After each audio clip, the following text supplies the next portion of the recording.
Time to do some sketchy shit. Doo-dah, doo-dah. Hope I get away with it. Oh, da doo-dah day.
Hey everybody, welcome to Stupid O'Clock.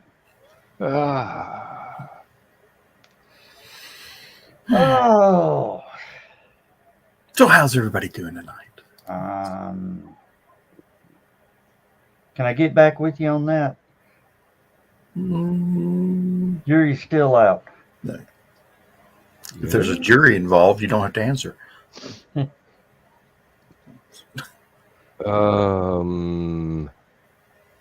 I go back on my final day of work Thursday. I'm still on vacation until then. And as of 3:30 Eastern Time Thursday afternoon, I will be officially retired. Well, that's good. You've earned it. Yes, thank you. I put in enough work. Now if it just pays off. Well, don't do like most people that I know that, they retired 6 months later. their wife's living off the benefits. I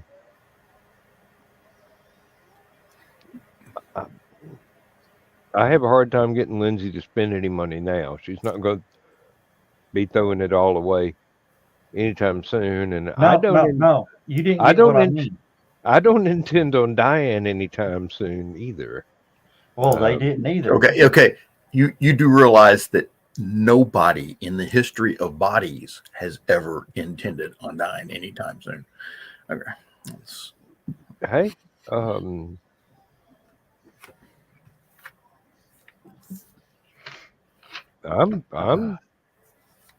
in fairly good shape. Oh, look who's here. Hello. It's the Playboy from the Rocket Coast. That's a new one. Hey, we've seen. I just want to know we how's know your what's ear going feeling. on. Huh? I just want to know how's your ear feeling. Just fine. It hasn't fallen off at all. My hands won't stop peeling, but Did you get burnt on your vacation? no, frostbite apparently takes that long to set in. Really? Yeah, I had 2 blisters appear yesterday from it. Must be some cold drinks on that boat. No, I didn't pay for the ice cold ones. No, I'm talking about that intimate moment with the monkey. No. Oh, I know. It was like an 8-minute intimate moment with the monkeys. We need to buy I'm Joe talking a about the monkey. one that grabbed you by the head and filled your ear. Oh, they did that for like 8 minutes. You just got to see the edited highlights. You just saw one highlight. Oh, there's a very long video on here. To the point, I filled my phone. I haven't done that in a very long time. I have deleted 300, 400 videos and photos off my phone, and I have still run out of room. I had to start deleting apps. And not extra apps. I deleted like Apple Music and YouTube to make room on my phone. Wow. You couldn't buy another chip? Or, They don't do chips, and I I never took the time to sit down and download my files, so I have to do that today. I wonder if they make Blitz is on Twitch. I wonder if they make hard drives for phones. They do. Yeah, you can plug it in and it works as it, but that's what you need. Well, I would have thought 150 gigs worth of storage space for photos was enough, but apparently not. Okay, you're talking about people here that started out with like 8-bit video consoles, okay? And it's, I also filmed a lot more on this trip than I normally do.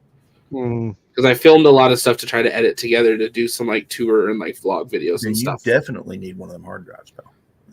Yeah. Hell, I've got a I think it's a one. No. It's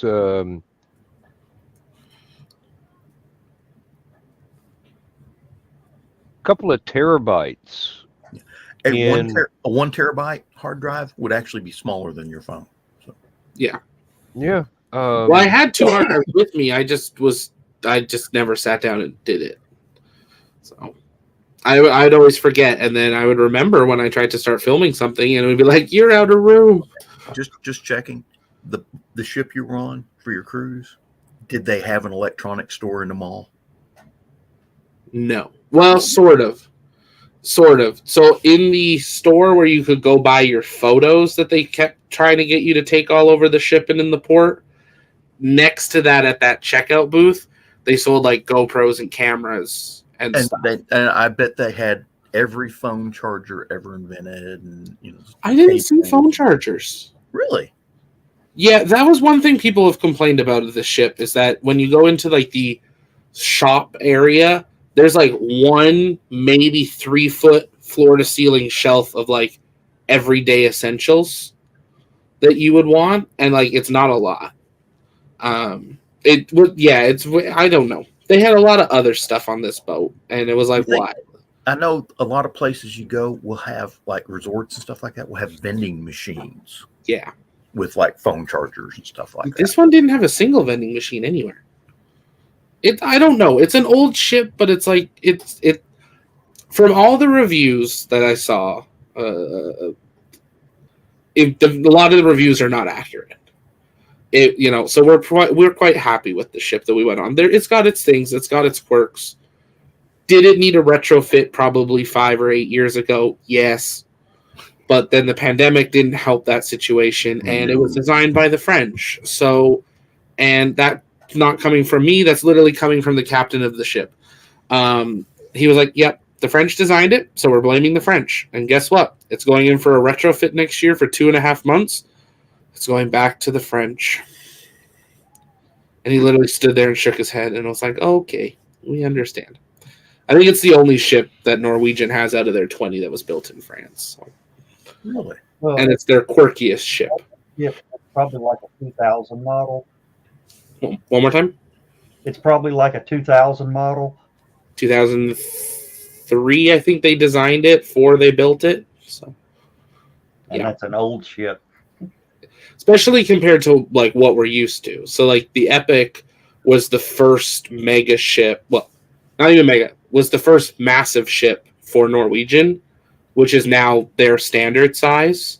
And then Carnival and Royal have gone nuts with these mega monstrosity ships that are becoming their new standard. Didn't any of these people ever watch the Poseidon Adventure? Yeah. I mean, big ship flips over, that's... Yeah, I don't want to know how the 19 decks stay upright with only a few decks down below. I just didn't think about it. And 3 swimming pools full of water on top. Oh, they had to drain our swimming pools most of the time because we had so much wind that I was in one of the hot tubs and I was watching them drain the pool because it was too windy. The hot tubs weren't moving at all, but the pool was moving enough that it started going, and then it kept going, and then we had tsunamis happening, and the pool was shooting water 1.5 stories up onto the next sun deck and getting people on loungers about 40 feet away. Yeah. You heard a couple screams, and that's when they decided to drain the pool. They drained 2/3 of that pool, splash deck type thing. It still was splashing 1 story up. So the 47 and 49 knot relative winds made it a fun 5 of 7 days. Well, I'll tell you, I know where I'd have spent most of my time. On the stern. Mm-hmm. On the rail of the stern. Oh, so If I was going to be an asshole, I'd have stayed on the rail up towards the bow. not allowed to be there. That's staff only. John knows what I'm talking about. I believe I do too. Are you talking about the Titanic? No, No. he's talking about being seasick. He's talking about looking for a mermaid named Ralph. It wasn't. I got seasick twice, but I popped a couple Gravol and I was fine. So that was mostly also when those were the times I was like sitting on my computer at the same time. So it was just like a lot. But I can't ride with somebody and read. Oh man, I will get car sick as hell. I used to be able to. I can't now. I've done that most of my life, but I haven't done it since I started driving. We had a lieutenant that when we were driving the armored personnel carriers, and he was sitting in the back trying to read the map to tell us where to go. He's back there. Stop the vehicle! Stop the vehicle! So we stopped the convoy. And we're like, "What's going on?" You hear that back hatch on the track open up. You hear. Yeah, I talked to a couple people that were just way too proud of how many times they had gotten sick on this cruise, and their friends were politely reminding them of all the times that it happened. And one poor guy, 3 different nights, same restaurant, in his first glass of wine. Like, the waiter set it down, hadn't even finished setting everyone else's down, and he would go take a drink, and his wine would become soup. And it was like, no. You need to stop drinking. There was like comparing from the ship I was on just over a year ago to this one, the drunks on this one was night and day to the ship we were on the other one. Like it was embarrassing for people how drunk they were of day one, let alone 7 days in. Well, if there was that much drinking, did you see many pineapples? There was a few Were any of them turned upside down from? on people's shirts. Yeah. Mm-hmm. Did you go the other way? Yes, very quickly. Oh yeah. Uh-huh. It was funny. There was one lady, I don't think she knows what a pineapple means, and she has it as her lucky slot machine fidget toy thing. Yeah.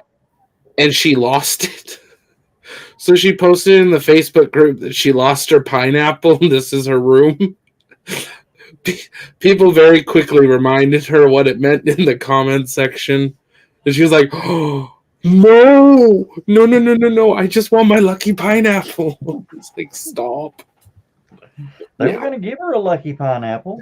Mm-hmm. This is a shirt I'm going to start wearing, Zach. Oh, no.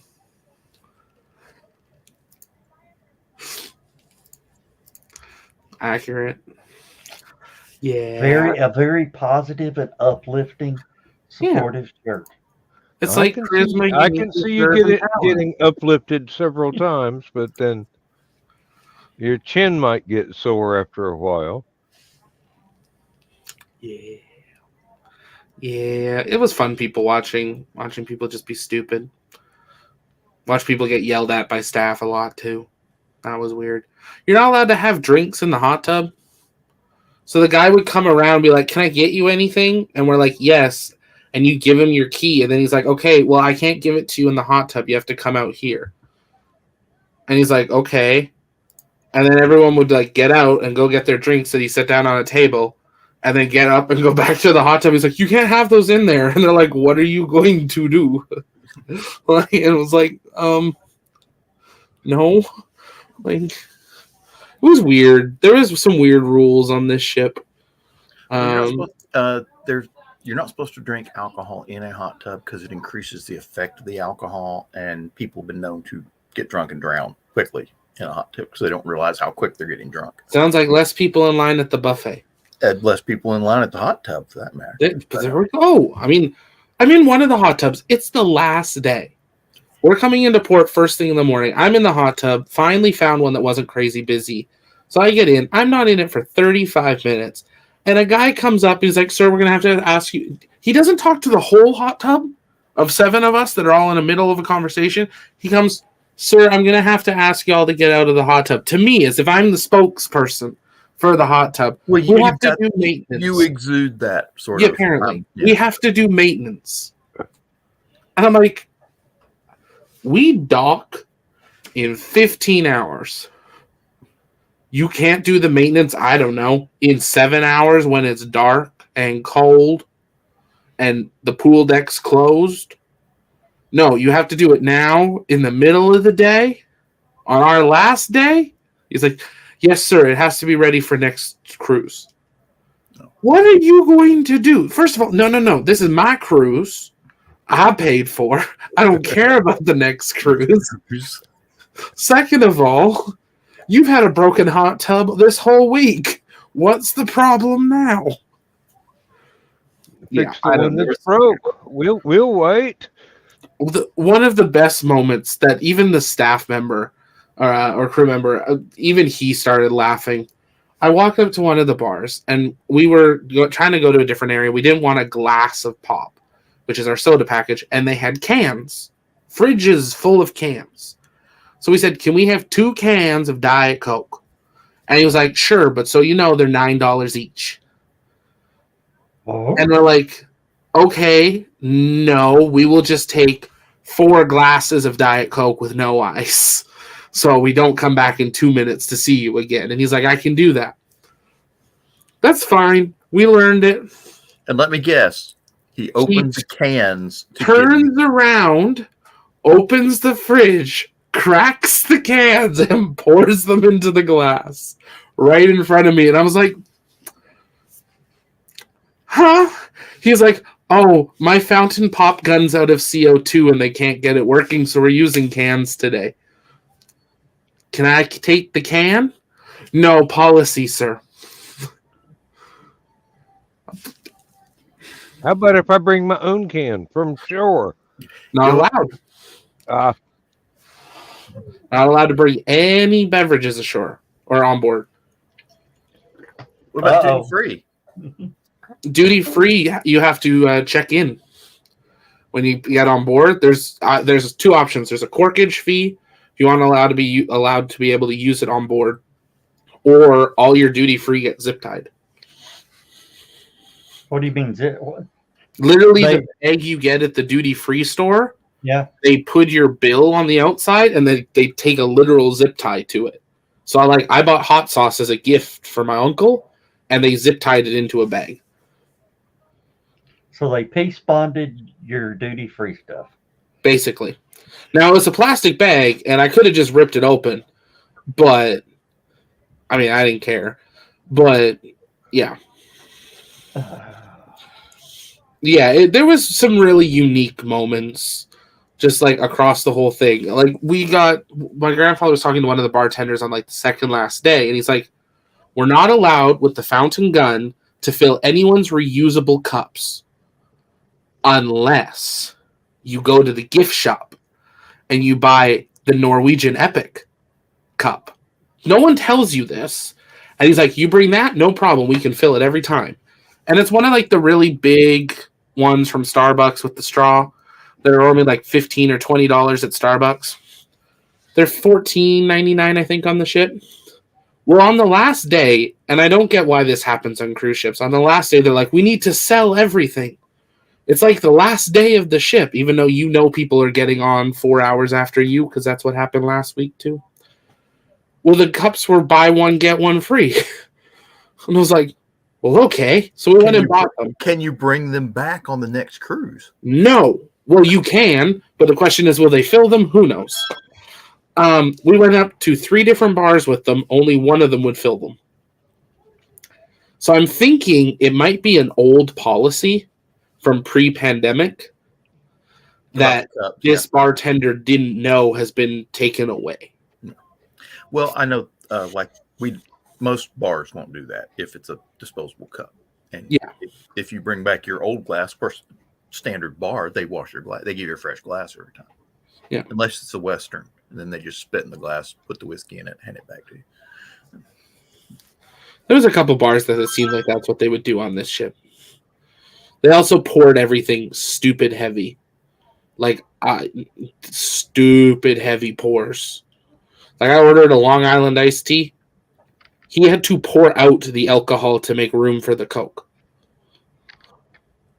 It was, the little measure thing for an ounce. So it was 1, 2, 3. Oh, that's good. Oh, there's no room. Coke. Now, wait a minute. Okay. Being as a 5-gallon bucket in the United States holds 8 gallons in Canada, maybe their shots are different sizes. Yeah, probably. Yeah. I was on a Discord call, so Andrew watched this on one of the nights in the restaurant. And Andrew was like, okay, that's a pour. It was like this much alcohol, that much Coke. That's not a mixed drink. That's cough syrup. Oh, it was a beautiful cough syrup that I definitely only had one of every night.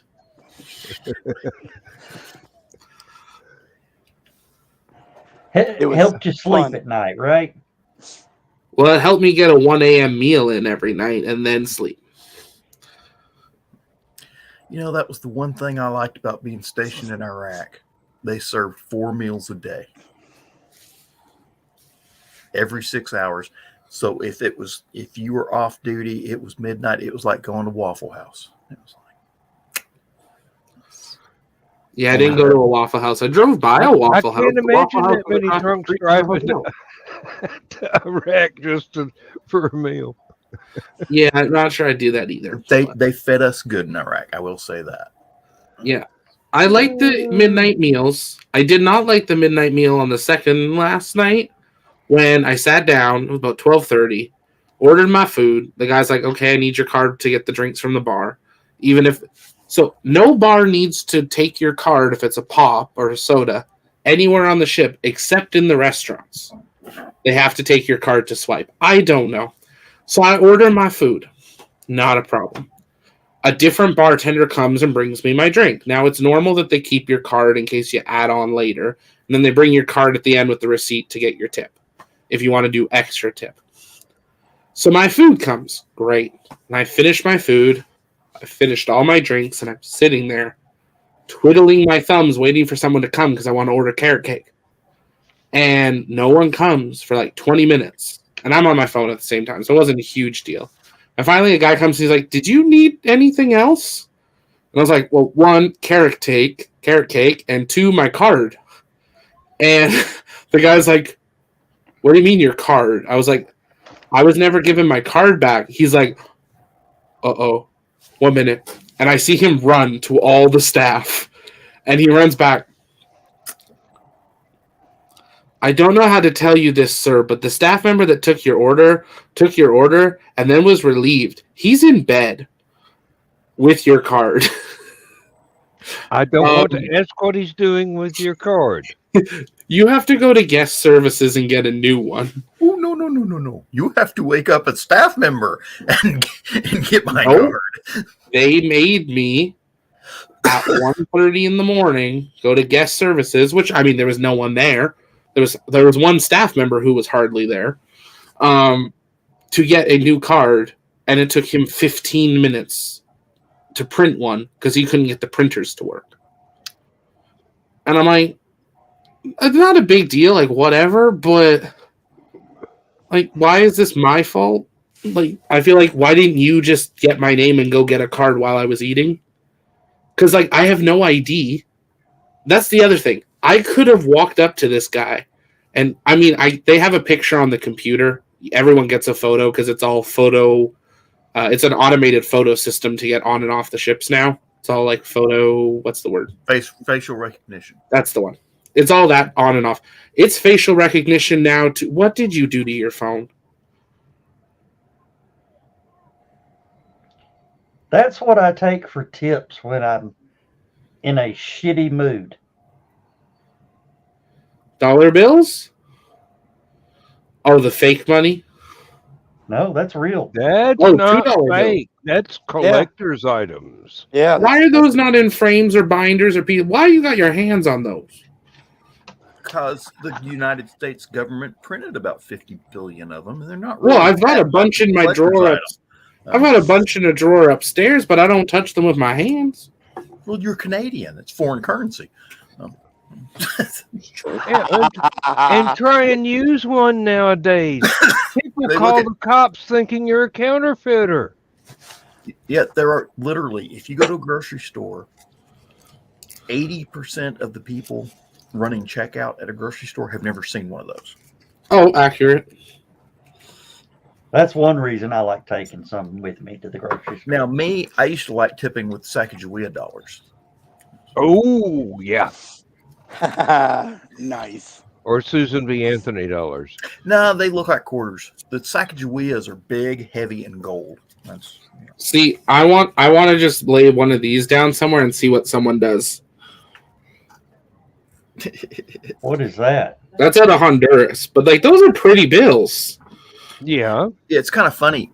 Go ahead. First time I went to Italy, and we were on the bus going to the military base there. Drove past an automobile dealership, Mercedes dealership, and it was like a Mercedes was like $10 billion, and Yep. it's like, oh my god, did you see the price of that Mercedes? It's in lira. That's about $50,000. Oh, Yeah, because they a don't. dollar's actually have- worth. they A don't have dollar's like a worth dollar. what? 300 lire, something like that. Yeah, they don't have. This is $2 and like 2 cents US. They don't for have a 50. dollar that's like 100 pennies. They just have lira. Yep. So all their prices are in, like if you're going to pinch, let's say you're going to pay $10 for something, it might be 10,000 lira, but it's Yeah, I paid 170 for an iced latte. I was like, okay. It was a damn good iced latte, though. All right, down the hall to the left. I'll be right back. They do coffee well in Italy. Last Zach, time I just noticed your thing. Oh, yeah, this is my new slogan. I'm putting it on shirts. If you would like shirts, coffee mugs, air tags, anything that you would like with this brand, call me. Where we're at, it would be, Atlanta. Oh God! Now, And you don't have a choice. I mean, seriously, you do not have a choice. If you get an airplane anywhere in the world, and you fly 5 miles, you have to go through Atlanta to get there. There is a joke. There is a joke down south that if you die and go to heaven, you have to go through Atlanta. Oh, I wouldn't be surprised. If you die in Canada, you have to go through Toronto twice. And they tax you for it. Oh, and stop you at the border. When I booked our flights, we got our flights 1,300 Canadian, so about 900 and something US. 3 people round trip. A steal. It was a mistake fare. When I opened up the price sheet on our ticket, we only paid $300 for our seats. Everything else was air taxes and fees. Like, at least 30% of that was because of Toronto. Yeah. But it was funny. I've never actually looked at these bills. You Like, gotta pay super distance. basic looking. Like, not basic looking, but like sort of basic. And then I pulled out the $10 bill. And they're like, we're going to make this one extra fancy. It was like, we're going to fit everything possible on the front. It's like, okay. I wish I had kept some of my East German money. Ooh. But Yeah. the funny thing about it was it looked like Monopoly. It looked like something from a game. Oh, so Canadian dollar now. Oh, pretty much, yeah. But it was, and what's funny I is still can't believe how they did. they didn't want to waste paper. So instead of having something the size of like a dollar bill, their money was like this big. Oh, yeah. I've seen there's a few countries that have done that. Mm-hmm. There's some Far Eastern countries. Their paper money is about the size of a postage stamp. Mm-hmm. Chattanooga whiskey. Now Remember, I know. you can always trust whiskey from an alcoholic society. All I know is I want some of the rum from Rotan. That was incredible. I think I went to Mexican restaurant for dinner a couple hours ago. I think they had that there too. One I love thing that I you hated drink like a when huge bottle What's the of name of that fire. rum? Let me find it. I don't know. It was a very small factory, so I doubt it's mass produced, but let's find it. I bought rum cakes. Where is it? I love my wife. I love my wife. I love my wife. Isn't it literally called Rotan's Artesian Rum? Yeah. Yeah, I was Hang on gonna a say. Oh, for a minute there, I didn't know that was your phone.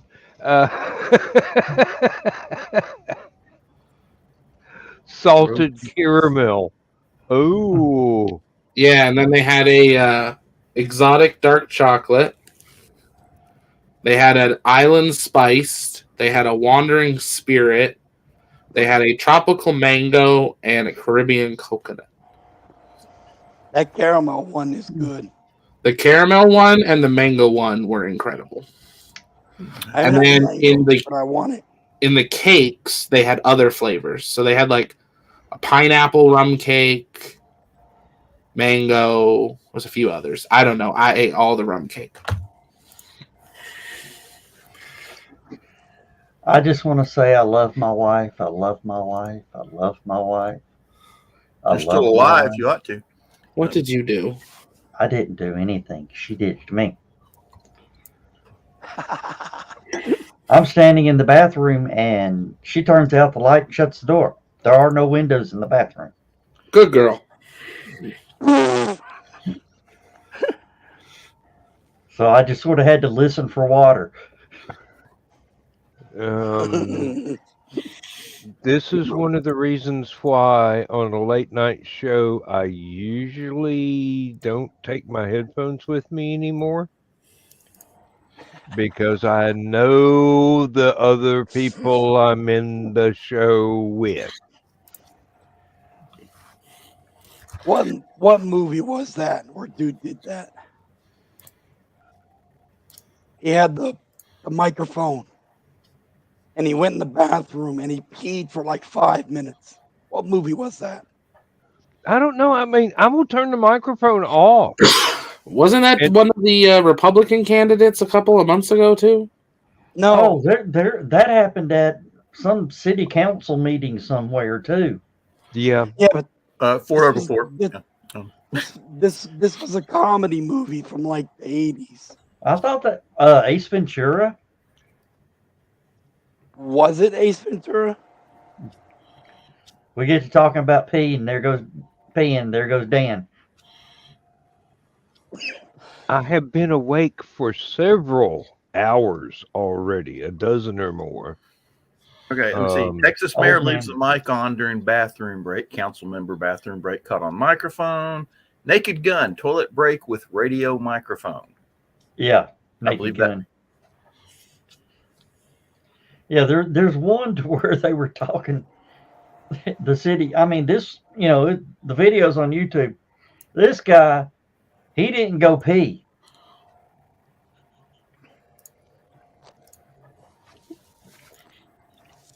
Do what, Zach? Oh, I'm yelling at my other monitor. Oh, They're starting to pick people for Eurovision for this year. oh. And one of the countries keeps not picking this one band every year for the last like 5 years gets to the grand final for their country and always comes in second place. Mm. And guess what? That country has not won or even placed top 5. But the other band who always comes in second place always goes Billboard charting. And it's like, Have you heard about the controversy with WorldCon in China this last year? No. WorldCon? WorldCon. No. China actually built a new convention center with a sci-fi, looked like a spaceship that had landed on Earth. They built it in 1 year just for WorldCon. Now, apparently, if you buy a certain membership at WorldCon, you get to vote on matters of WorldCon. Okay, like Cool building. yeah, where they're going to have it built or where they're going to have it held, who wins the author awards, the Hugo Awards, stuff like that.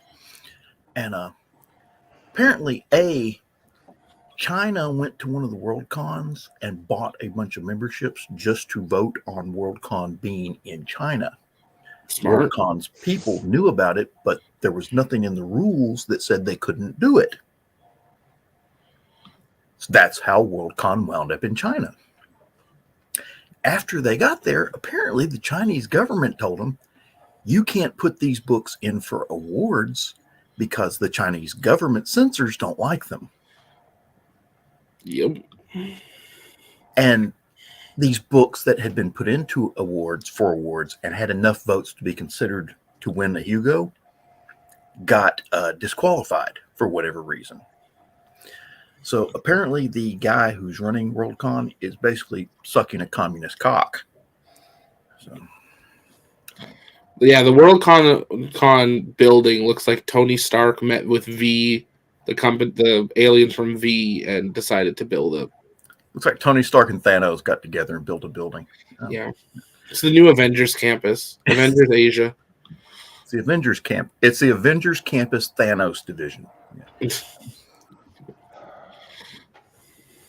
Oh, it was in Chengdu. Okay, I know there. Chengdu's beautiful city. So now WorldCon can pretty much just. Oh, there's people's like, don't even put me in for a Hugo. There were a lot of writers that refused to go to China.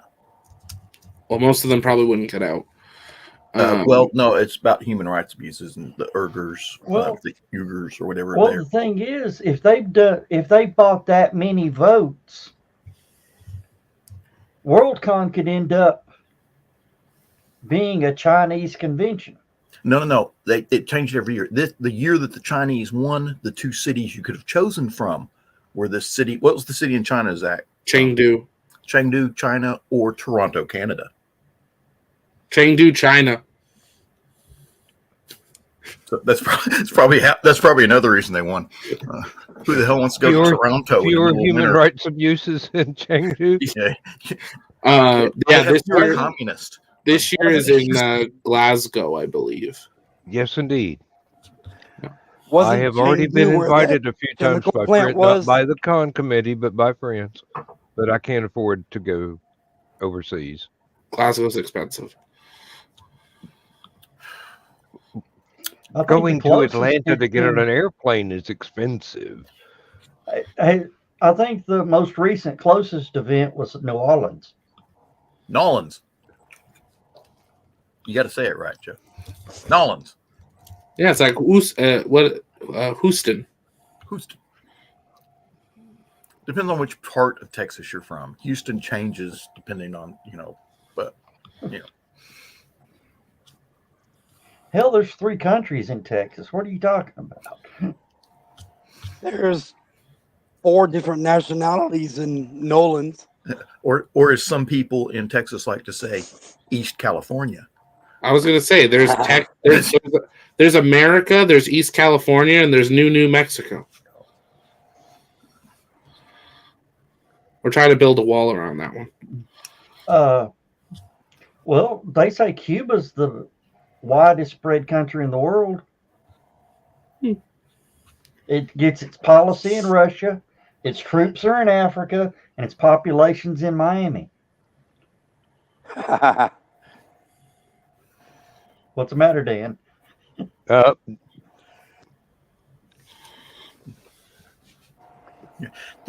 trying to remember if I think I posted that on Stupid Clock. What? The thing about WorldCon. Chris says they lost to San Jose. Hey, well. Yeah, I'm just looking at the list. Atlanta had it in 86. Orlando had it in 92. Miami in 77. Boston's had it 4 times. New Orleans had it in 51 and 88. Hey, John, could you just imagine if Con Nuga got nominated for WorldCon?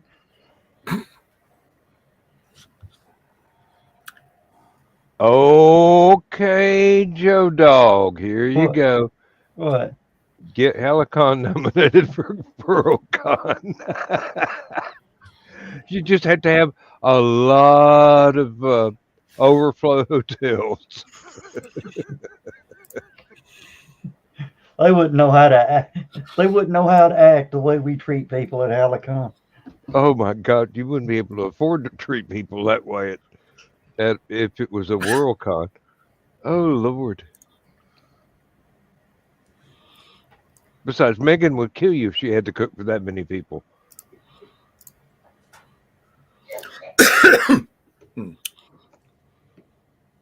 Cap, it looks like you're being getting a talking to from the boss just then. Huh? Looks like you were getting a talking to from the boss just then. Oh, this guy? Yeah. Walked over, looked at you, and went,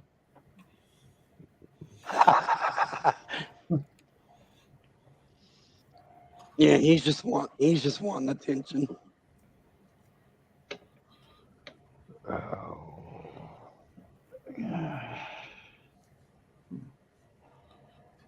I guess I didn't put it in here.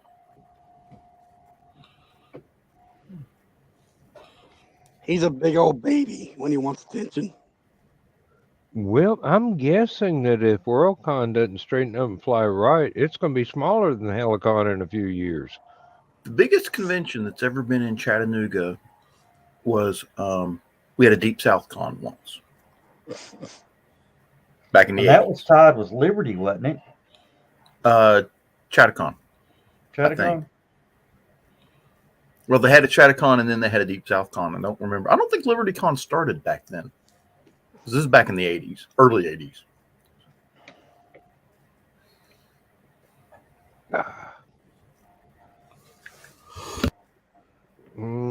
I can't find Liberty's no, what, 35, 36 now? No, they're older than that.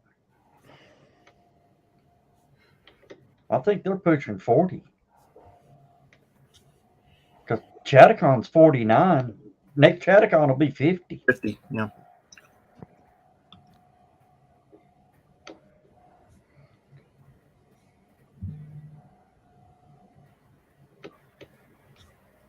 Yeah, that's what Chris says. They had it a few years ago with Liberty. Okay. Chris says it's 36. Okay, I thought it was a little That's older what I than- thought. That's what I thought. I know Lindsay and I've had to skip a few because of lockdown and stuff, but I know that I'd gone to Triple X.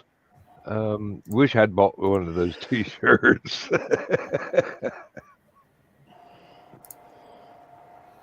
All right, I'm going to post that one. The story I'm posting about it is from Esquire magazine.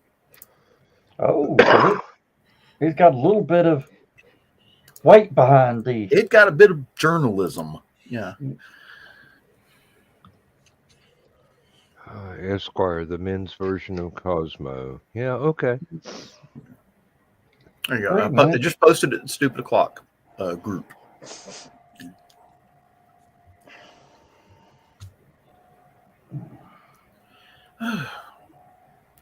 Okay, I threw controversy into the show. Somebody else throw something. I mean, we've had cruises, we had controversies. Somebody else. DOD's trying to buy out Starship. Really? Yeah. DOD put a as apparently it became public knowledge last week.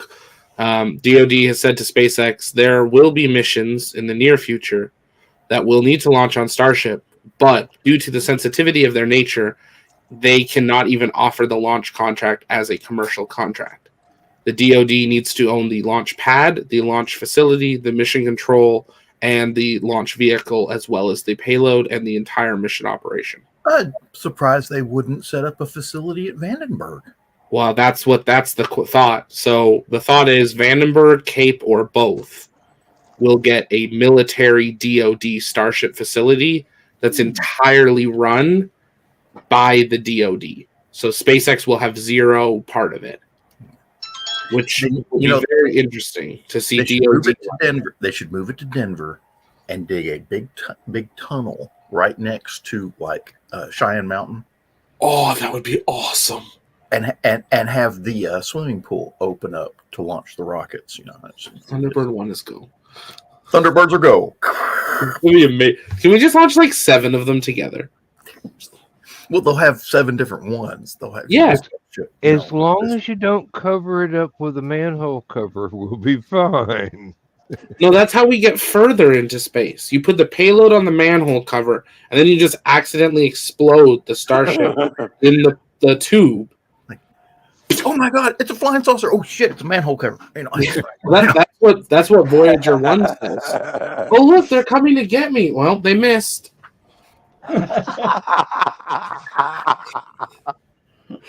Can you imagine? You know, it'd be hilarious as hell if like this thing's been in orbit around the sun for just decades, and they land a moon lander on the moon, and the last thing the astronauts report is, "We just got hit with a manhole cover."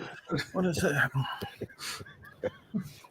Well, it's okay if Japan can land a lunar lander upside down and still make it work. They'll survive.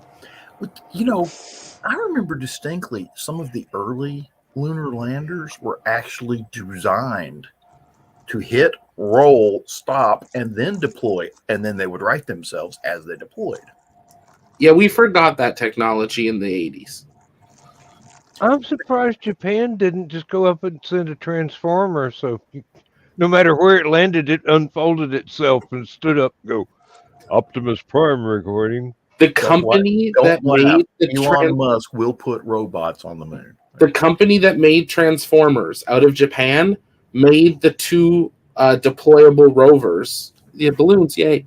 Made the two deployable rovers on the Japanese lander. So one of them is a ball about this big that when it landed, it split open and the ball became its wheels, and then the inside stuck out a tongue, and it can like pull it. It's a Pokemon ball. It's basically, and then the other one hops. So we have it whirling and bouncing, but it's from literally the company that makes the Transformers, and they are now selling them to the public, so people can own an identical match, controllable on their phone version of what's on the moon. They can't send the one that hops to an asteroid. There's not enough gravity. When the United States military first came out with the Predator drones, and was launching the missiles off of them to zap targets, and they were talking about all these people they were going to train, how the Air Force trained officers to do it, and the Army let specialists and NCOs do it, because and my argument at the time was, what we need to do is have a tournament on PlayStation or Xbox where it's a simulator where you fly a Predator drone and take out targets, and then have a tournament.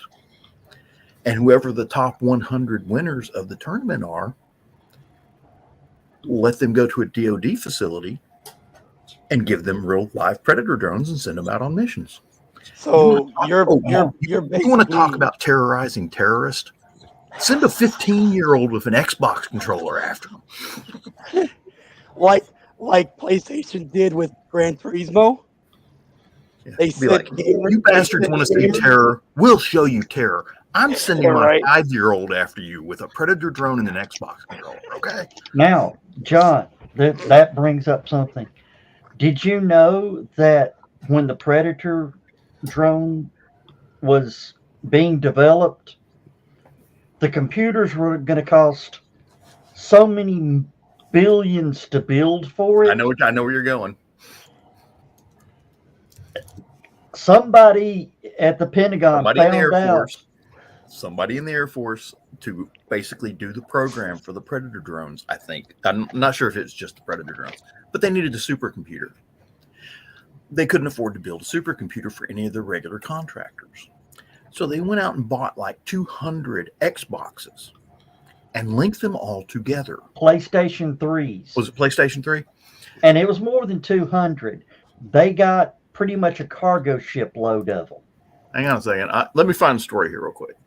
That's why the price was jacked up, and there was a shortage of them. It came out that the military was buying them to train pilots. Well, no offense, everybody in the military owned one. It's just, you go to the PX, they were all over the damn place. Yeah, but they weren't willing to link them up on their own. They had to wait for the government to buy them all. PlayStation Supercomputer. Oh, here we go. PlayStation 3 cluster, Wikipedia. Let me see here. Different configurations. National Center for Supercomputing Applications is NCSA operation. Okay. Let's see here. North Carolina State University did the same thing. Apparently that's where the Air Force got at. University of Massachusetts, Dartmouth. Sony Computer Entertainment. Well, John, this is what Japan was supposed to do, where like land and then fall on their side. Yeah. And they did do a pinpoint landing. So it's the first time they landed within like 100 meters of what they wanted. Oops. A little bit too much. Yeah. I think what happened is they landed in the wrong direction and it rolled down the hill. Yeah. Also when it landed, on the live system that they were showing, it landed, everything turned off, and then everything went full fire power, all the thrusters for like a second. So everyone thinks it landed and then hopped. Fired it, and then it hopped and just like kept rolling and then landed on its head. Now, the funny thing is they said, "Oh, it's dead." and it's going to die in like a day or two. And then it did. And then a week ago, they're like, oh, it turned on again. But yeah, so it did science for a week, and now they've said, oh yeah, it's dead again. And we'll find out in 14 days when the sun moves to another position if enough sun can come in the crater and light it. That they're like, we might get 7 to 10 days a month that the thing just turns on. Hey, it might last longer than most of the other probes that are out there. Right?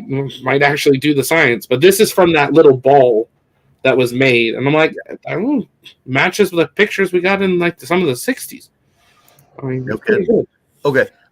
In November of 2010, the Air Force Research Laboratory created a powerful supercomputer nicknamed the Condor Cluster, which had, I believe that is referring to the Predator drone.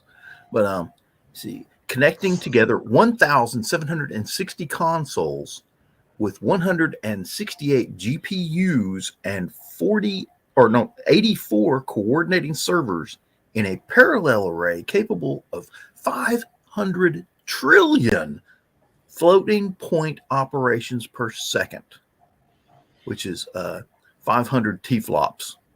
Yeah, I was going to say that's teraflops. As built, the Condor cluster was the 33rd largest supercomputer in the world and was used to analyze definition satellite imagery while costing only 1/10 of a traditional supercomputer. Way to go, Air Force. Save me some tax money. Save me some tax money and create a massive shortage of PlayStation 3s. It's Sony. They'll build a billion more. Come on. John, have you seen the Predators?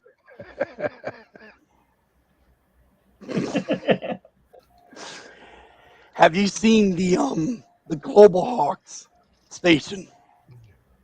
I'm sorry. Say that again. I couldn't hear you. Have you seen the Global Hawks command and control station? Yeah. The Air Force put too much into that damn thing, I'll tell you. For the rest of y'all, this is how they fly them. Pretty much, yeah. Everything else is just satellite, yeah. Well, but have you ever the funny thing is, there is no actual manual flight controls for the Global Hawk. No, that wouldn't help. That thing is fully autonomous from wheels up to wheels down. It has to be because it doesn't, satellite linkage is haphazard at best, and it's just too easy to. Okay, that's where it gets interesting. There was a Predator drone in Afghanistan that was flying along. It's doing a really important mission. Okay, the problem is Pakistan was playing the UK in the World Soccer match, somewhere like that, and because everybody turned on their satellite TVs to watch the soccer match in Pakistan, the Air Force lost their Predator drone because they had been stealing satellite bandwidth to run the Predator drone over Afghanistan. Yeah, the Global Hawk, and I'm sorry about my voice, y'all. If the Global Hawk loses its uplink, I don't know the actual number that's classified, but after that time period expires, it will autonomously analyze how much fuel do I have and what base am I flying to. Most military drones do that.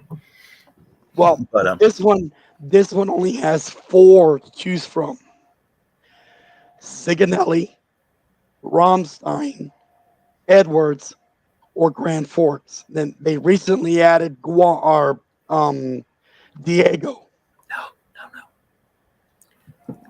Global Hops can land on aircraft carriers, but we're not supposed to tell anybody that.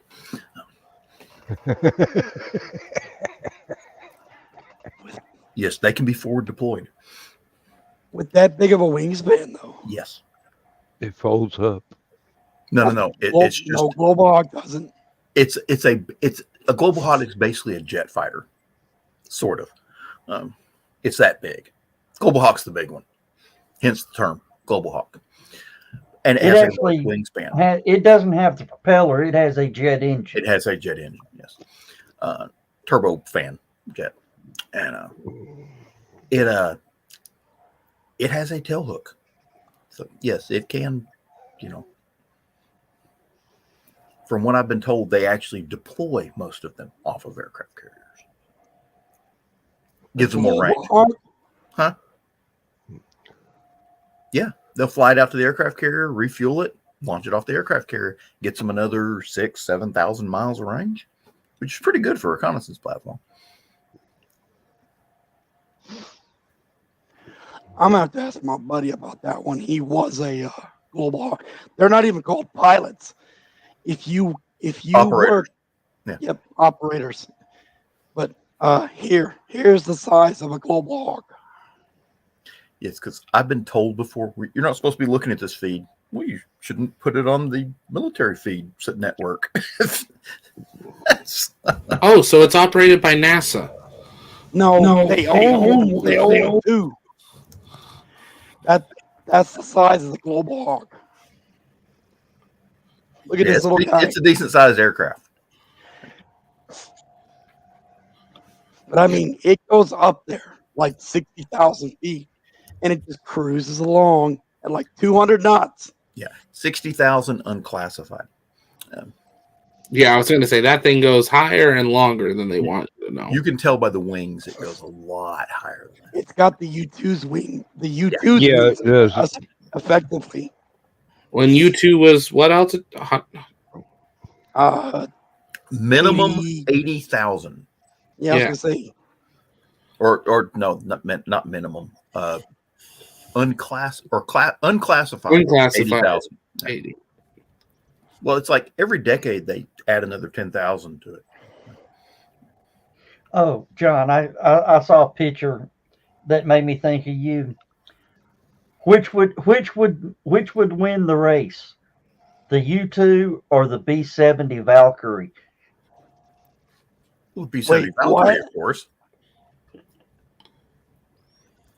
I think the question that I saw was SR-71 or XB-70.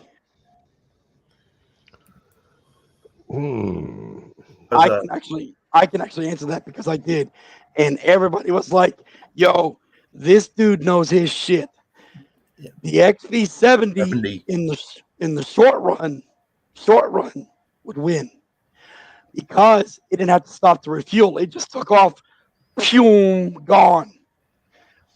Long haul, the SR-71 would win because SR-71 cruised at Mach 3.2 max classified. But we never XB-70, we never found out what speed the XB-70 Valkyrie would actually go to.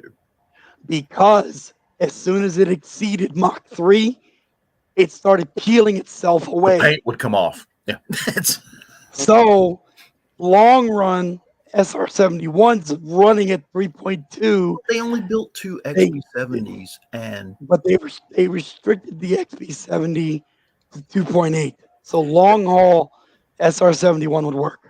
If they had gotten, Go ahead, Dan.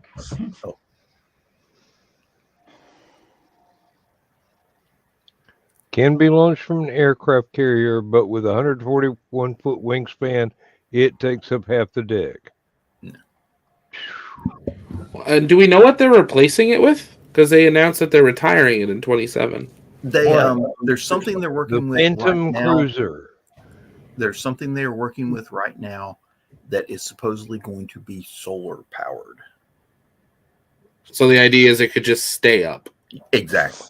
Well, it has fuel. It has a jet. It's a hybrid. It has fuel. It has a jet engine.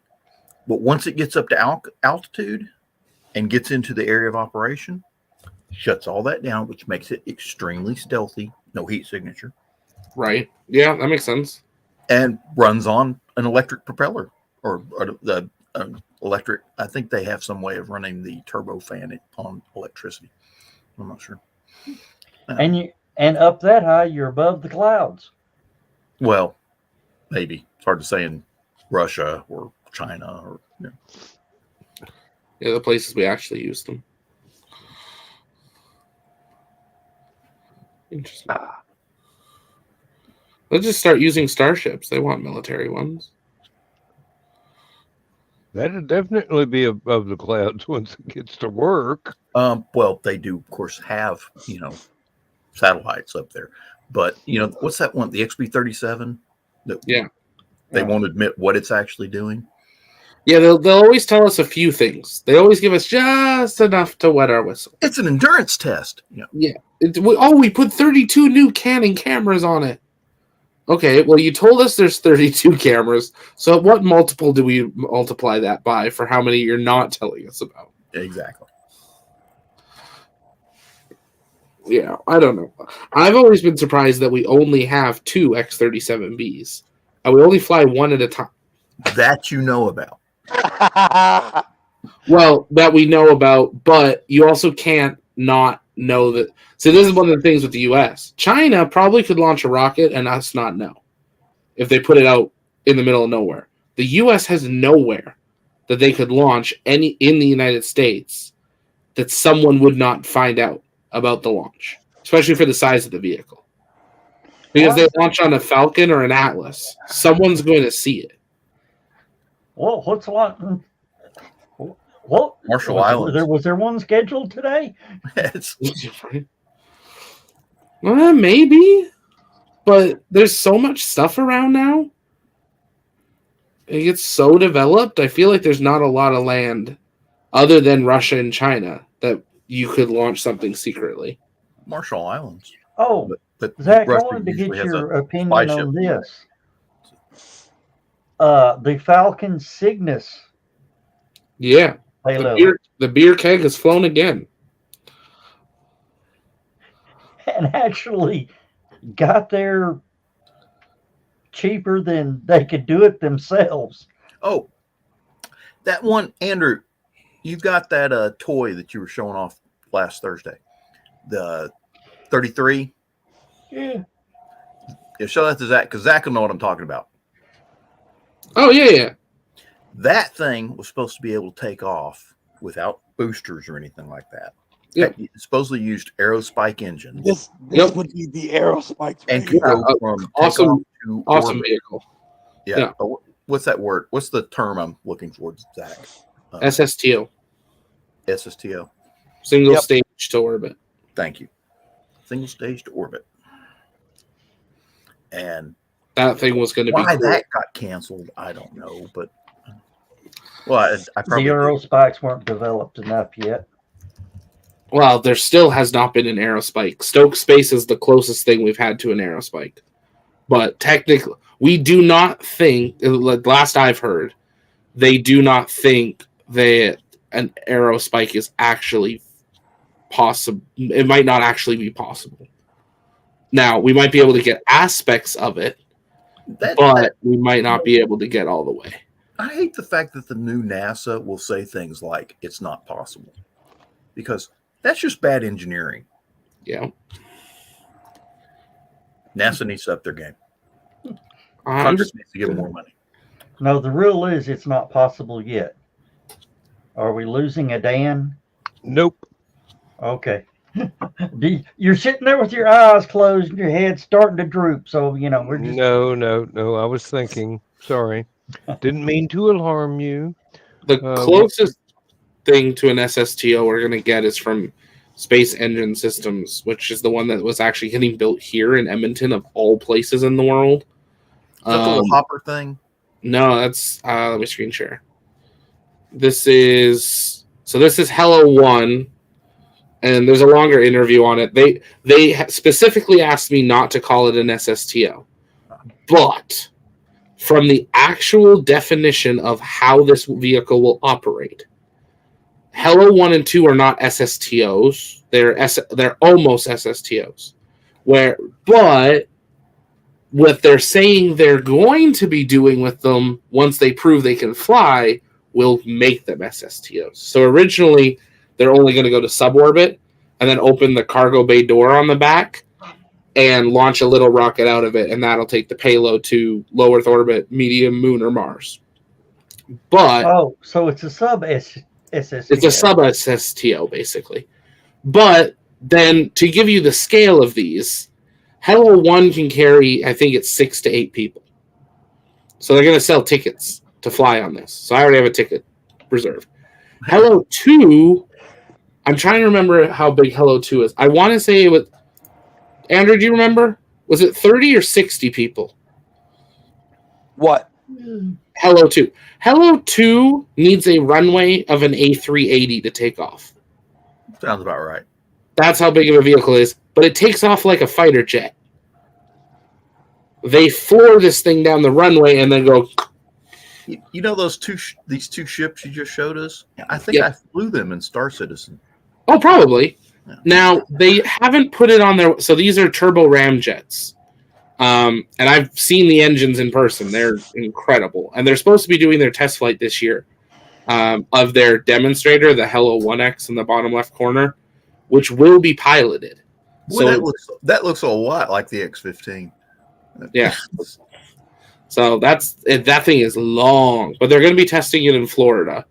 So I'm hopefully going to be down there for that. But they haven't put it on their website, but they were at an event. I'll see if they put it on their media yet. It looks like they're slowly updating their website now. They were at the Dubai. Is it Dubai? Yeah. India also has now started meeting with them. So they're going to start getting some money. Because India's like, yes, please. Yeah, there's our interview. This was them at the Dubai Air Show. Okay, someone else did a video of it. But they referred to Hello 3M. And Hello 3M is takes off from Earth, lands on the moon with people, takes off from the moon, and lands back at Earth. Vehicle. Like a plane. And it's like, huh? Yes, please. So Nick's got a question for you there. I just answered it. It's called the spin launch. oh dear God, don't no. Some people got into someone's moonshine, got a string, and thought, well, let's do this. And then what if we just turn it? Well, that would work. No. Of course, Elon says he's interested in it, but mainly for moon mining. That's the thing. It will work off Earth. It won't work on Earth. That's too much gravity. But the thing is, though, what's it? Gerald Bull came up with that idea of putting satellites into orbit with a really big gun. Yeah. And if that thing could launch a rocket about halfway out of the atmosphere, it'll give a small rocket a really good boost. That's saves you a lot of money. You can put a small rocket with a big satellite. Yeah. I just don't know how big the damn thing's going to actually be. Well, just think of all the G-forces the damn thing's going to have to endure before launch. That'll make sure it's working. If it breaks while they're in the spin mode, they can say, wait a minute, abort. We need to fix the satellite. Yeah, it takes 3 days to lie down. Trying to get that number so I say it right, what it was. Let's see. Zach and Andrew, have you heard anything about the Skylon system? What part of it? Okay. There's a British company that was inventing something called a Skylon. It was a space plane. Yes. And it used a what was the name? What's the name of the engine? Hang on a minute.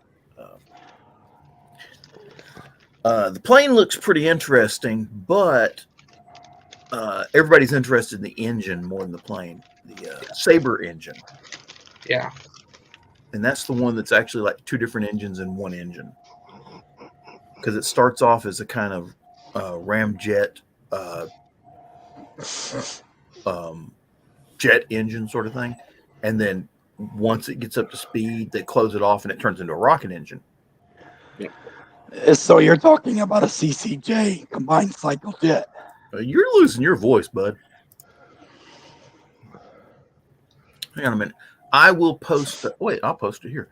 Can you see private chat, Andrew? Yeah. Okay, I'm going to put it in private chat.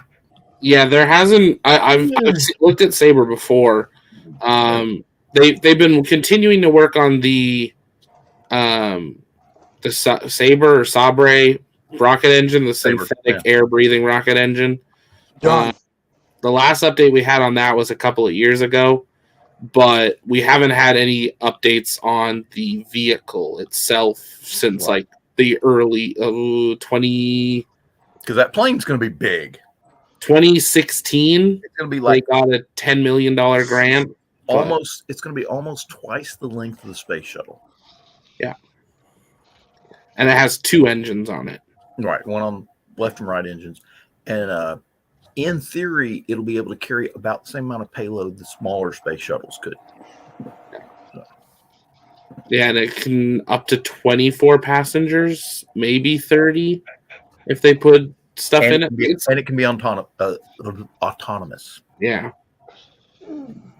Yeah, that when I was talking with the guy from Space Engine Systems, we talked about Skylon and a few others because there's a number of countries and companies working, and like that was one of the biggest complaints he had, and why they're moving to Florida and the UK is the Canadian Space Agency and the Canadian government won't support it at all, and there's no money, and their biggest competitor per se just got $150 million US grant just for their engine in Florida.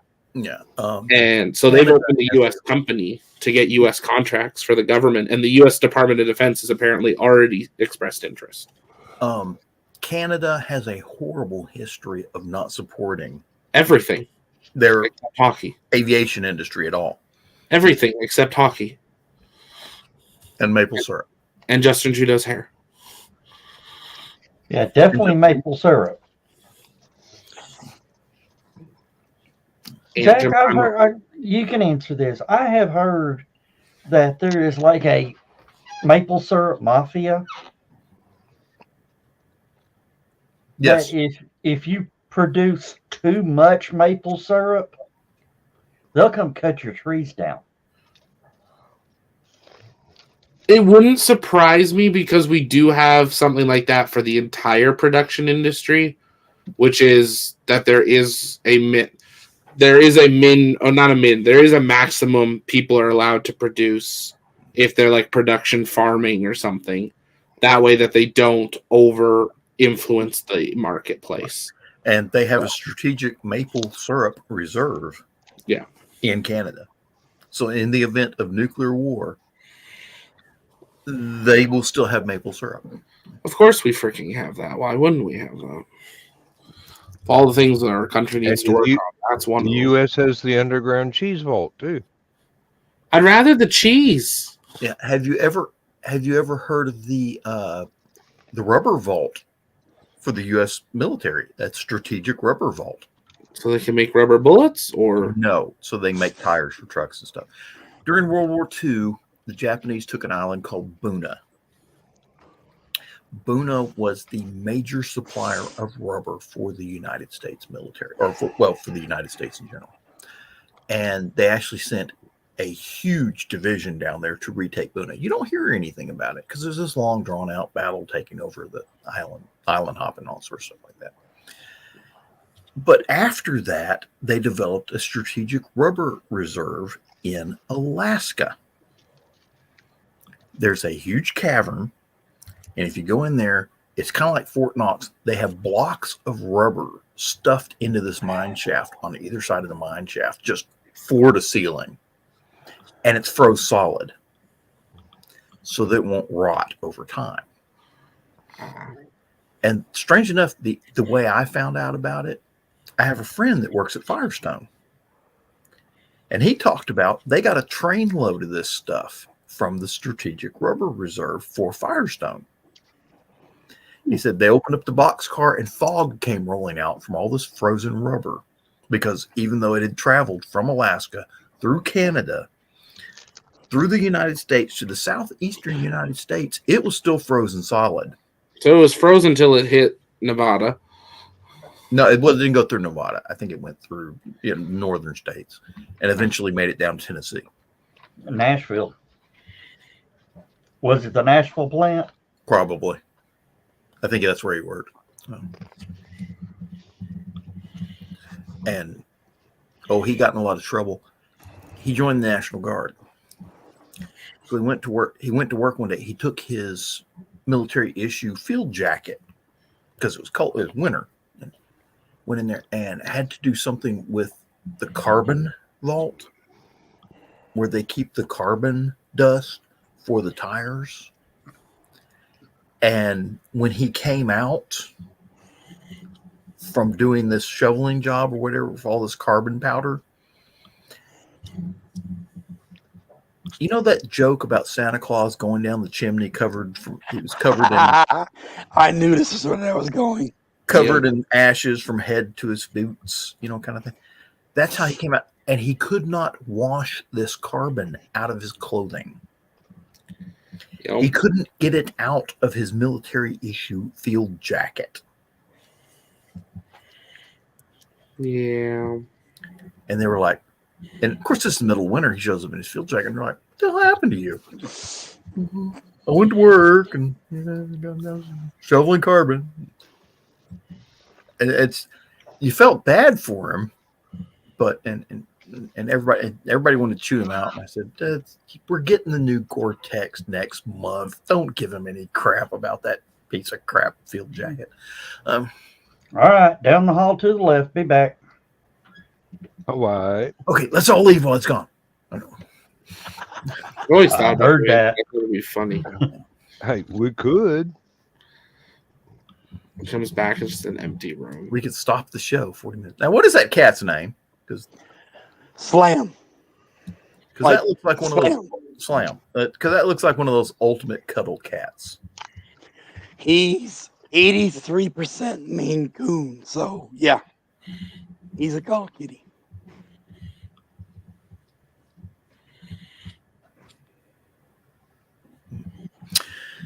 I'm trying to see if I can find this picture of the Hello 2 compared to the shuttle.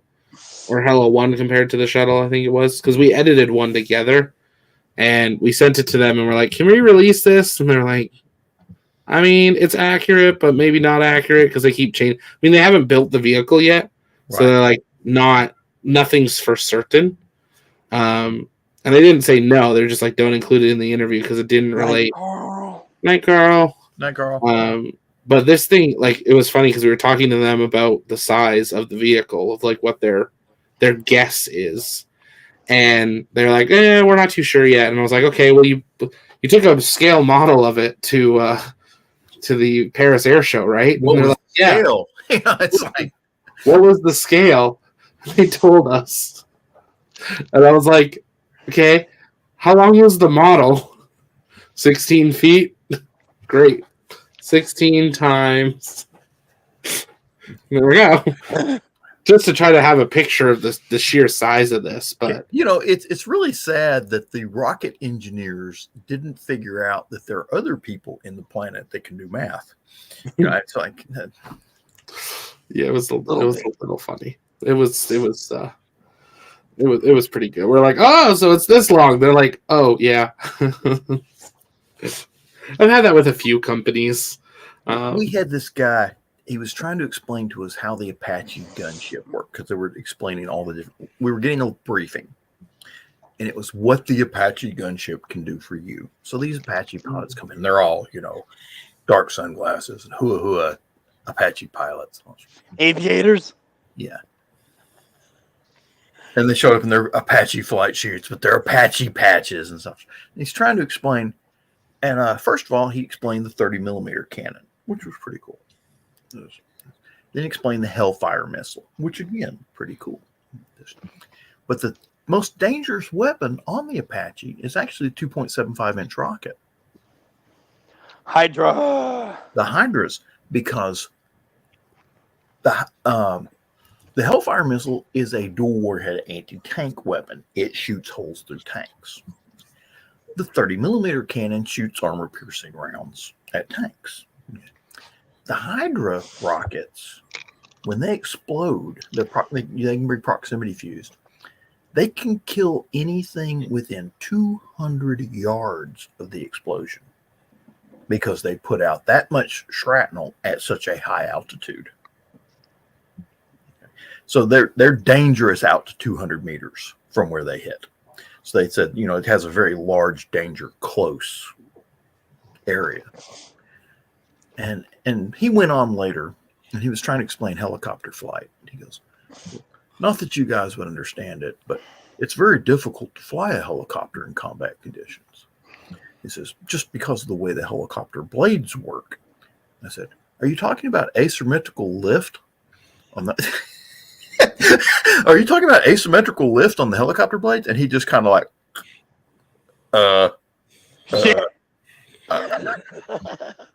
and apparently he didn't think that infant or military engineers knew shit about shit.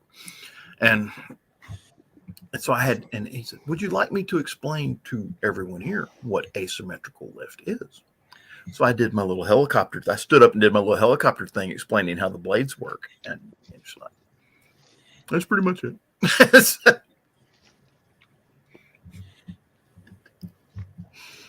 Yeah, I've had a few of those conversations where they're, starting to have a conversation and they start to dumb it down for you. And yeah, and I was like, oh, so it's like this, and oh, okay.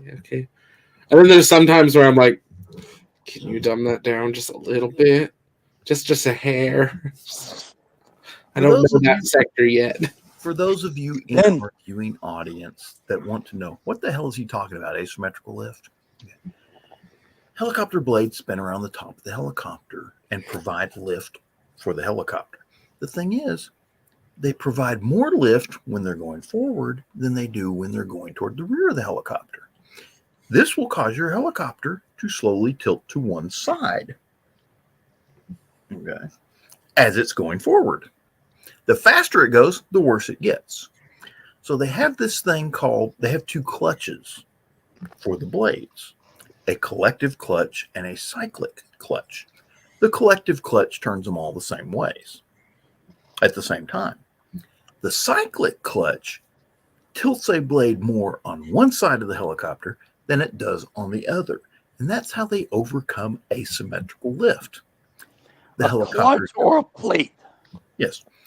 The blades going to the rear get more lift, and the blades going to the front get less lift, so you don't get that asymmetrical tilt. The UH-1 Huey helicopters, which had the two blades, had that distinctive whop, whop, whop sound, and the reason for that was when the blade went to the rear of the helicopter, it got more lift, so it got that whop sound as it was breaking the sound barrier every time it went to the rear of the helicopter. So, most modern helicopters have 4 or 5 blades, so you don't hear that so much. I was going to say, and don't some of them go opposite? Yeah, counter rotating. The counter rotating?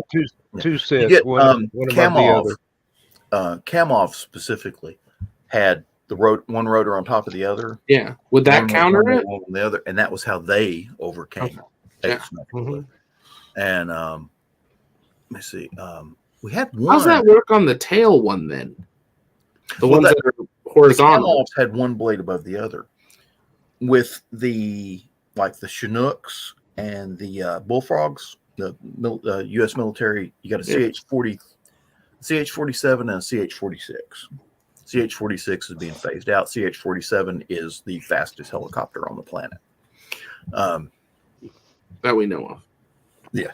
Well, actually, when I say that we know of, that's the Kamov. That's the Alligator. That one's by Kamov. They had several designs. If you can find the fleet version, I'd appreciate it. The what? The shipboard Kamov. KA-58, I think it was called, but I might be wrong about the number. Black Ghost? No, that's the 50. It's an older one. Soviet block helicopter. That's how old it is. No, that's an Alligator too. That's a 50. Okay, then it might There's be two. There's the Alligator and the Black Shark. One is a single seat, one's a dual seat. No, this was an old crew served helicopter. It was bigger than a Huey, and you saw it a lot with the Navy. Try Soviet Navy helicopter. See what pops up. I know what you're talking about. John, what was the basically it was a stripped down Huey to where it was a tandem pilot navigator? It'll have a round bulbous nose. You go to my screen, maybe. There it is. Top metal blue. Oh, that one. Yeah. Yeah, that's the old Kamovs. Yeah. And that one also had the counter-rotating helicopters. Or I never realized how much room there was between the two. I always remember it being quite a because bit they flex. closer. Yeah, they had to leave enough room for the flex, Yeah. especially when it's moving forward. You can see it right there when it's lifting off and moving forward. All Yeah, that flex. There's one of their babies. I remember East German police had one of those. It was painted in white and green with the Polizei emblem on the side. That's such a funny looking helicopter. Like the thing, the engines on the side of it looks like some sci-fi engine, like rocket engine, and then the Well, rest jet looks engines. like a Yeah. kit car. Looks And like the Americans something had from one that's kind Avatar. of interesting. It had two blades, but they were offset, and they used to use it for search and rescue on or fire rescue on Air Force bases. I can't remember. It's And you're right, Joe Dog. It does look right out of Avatar. We'll probably see it in Avatar 5. Well, at the current rate of the way they're making Avatar 5 should be out, about 2035? Did Avatar 2 come out yet? Yeah. Yeah, so it should be once every 2 years now. Maybe 3. Because they filmed 2 and 3 at the same time. So 3's done and ready. And then they're filming 4 and 5 right now. And should be almost done filming. What is the name of that helicopter? Shit. I don't know. I want the X-Pang Z2 X2. That looks cool. Now, I know they made an attack helicopter out of the Huey, but it was not wide like the Huey. It was narrow. that was the Cobra gunship. The Cobra? Yeah. AH-1 Cobra gunship. And then Apache something new, right? It's the AH-64. It's very new. It's McDonnell Douglas. That's not Bell. Yeah. Hueys were Bell. Hey, let me see. Is Andrew doing this? Yes. Andrew, look up the HH-43 Husky. I already know where this is going. You want to talk about a wicked helicopter? What happened? What? Why? It's so weird looking. Oh, What? these Oh, rotors interleave each other like scissors. It's two blades and they interlock. And when one of them's front and rear, the other one's left and right. Yeah, Now- they move like scissors. Yes. And here's what's interesting. The downdraft on it. It had That's this what I was unusual looking for. downdraft. And That's if what I a was looking plane for. crashed on an airfield, they would run up with the rescue crew, the guy in the fire suit, the aluminum fire suit. They would run up and they would use the rotor wash to blow the flames from the downed aircraft away from the aircraft so that the guy in the fire suit could get close enough to rescue the pilot. And it was Chris wants. specifically designed for that. And there's actually some very good pictures. Okay, just so y'all know, I grew up with C.B. Colby books, so I've got some very good pictures of this laying around somewhere. Chris wanted to see the Pavlo. There you go, Chris. Oh, there's your Pavlo. CH-53 Pavlo 3. Hey, John, remember when this happened? Which this?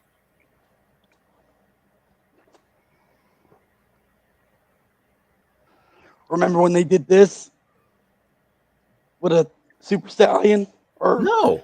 the Pavlo? Is that a little crappy ship? That's a logistics ship. Oh. They strung a line from the helicopter to the ship, and this motherfucker pulled the ship. And here's what's funny.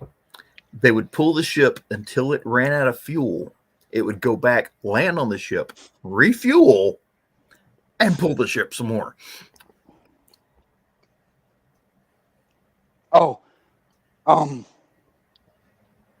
what whops harder and louder than a Huey? Your mom. I will fight you. Okay, I'm sorry. I did.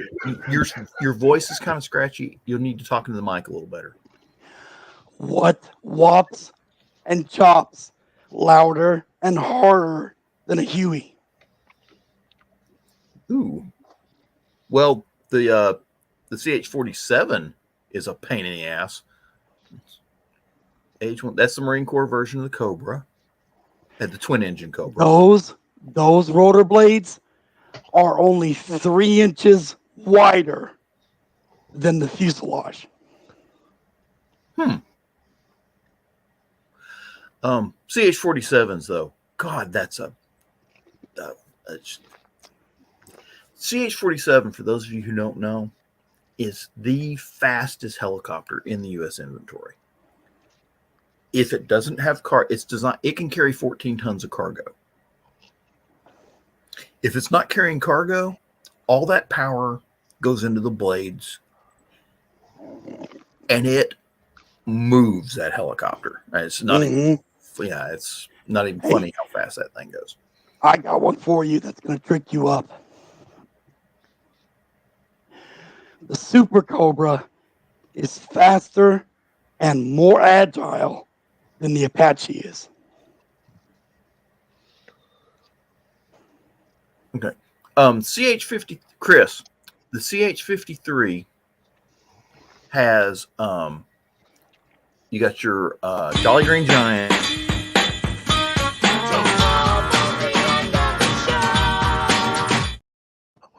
No, it ain't. Okay. Bring her in. Oh, there she is. Okay. Hey, Don. How you doing? Hello. We're talking helicopters. CH-53 was, back in Vietnam, it was known as the Jolly Green Giant. They have several versions of it out now. Pavlo is one of them. I think they're up to, what is it, the J model? I think they're trying to sell everybody now. King Stallion. Yeah, King Stallion. Yeah. C Stallion, if I remember correctly, was the Sikorsky CH. That was the original 53. Was it? The 6-bladed 53 was the C Stallion. Then came the Echo model Super Stallion, 7 blades. Now we have the King Stallion, which is just an even more beefier version than the Super Stallion. And those aircraft have 3 jet engines powering them, which is, I think the original one only had 2. Then they added another jet engine to make it a little bit more. 2, then 3. 2s and 3s. The latest model has 3 jet engines, and it's almost as powerful as the CH-47 in lift capacity. They can almost lift 14 tons. I think for safety reasons, they only lift about 12. But there's the C Stallion. Is that a Gamma Goat? What is it? That picture where it's holding, where it's towing a vehicle. Yeah, that one. Can you now, do these jet engines on these helicopters, do they produce any thrust? That's a goer. No, no, that's a deuce and a half. That's a deuce and a half. Very little thrust, more torque and power. Because a helicopter on turbine is connected to a drive shaft that turns the rotor. Oh, right. Yeah, I know that, but I didn't know if the engine gave it thrust to move a little. No. They don't have jet thrust. No, they just spin the transmission. Basically, they actually have. It's kind of funny. The Navy has jet engine powered pumps for pumping water out of the ship.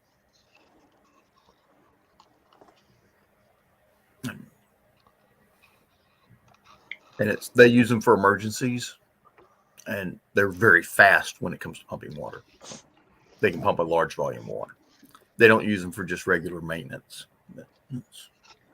So that explains Airwolf, why Airwolf's so fast, because that Airwolf's jet engines provided thrust. Correct. So it could go Mach 1.